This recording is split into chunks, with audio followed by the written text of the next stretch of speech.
yo'llari bor edi. Yo'llari yaqinda ko'rinmay qoldi. Og'zi berkilib qolgan. Aslida g'or bor-a bu joyda? G'or bor-da. Ichkarida o'sha chilla saqlash mumkin bo'lgan chillaxona bo'lgan asar. Hali xilxonasi bo'lgan shaklda.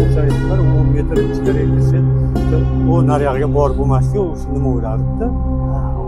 Ichkariga qarab ketaveradi. Ichkariga qarab edi. Har qarab yo'l ochilgan, xudoni o'zi. Ajdodlaringiz o'zbek, mana shu O'zbekistonlik bo'lganmi yo Rossiyadan, Rossiyadan kelganlar bo'lganmi?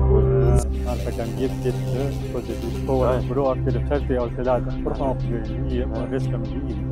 Ha. Oh, yettida xastalik, o'zing xastalik bo'yicha novcha odam bir ko'ringan. O'g'lim shipirib tozalagan. Nima qilgan? Shundan o'y bo'lgan. Tabiatdagi nimasi o'zgarishi oqibatida nima bo'lib qoldi-da bular? Yemirilib.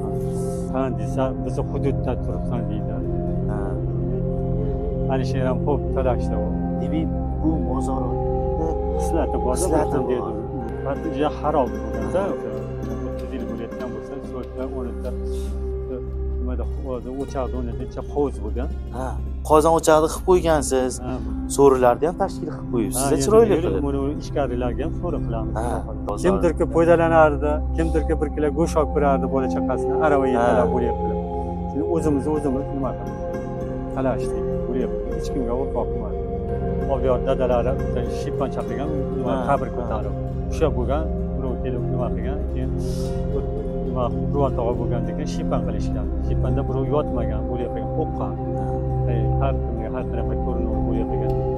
Belincha qilishgan, u Bag'dod qilgan. Hududga kirishga qo'rqqan birov. Dapat turistlarni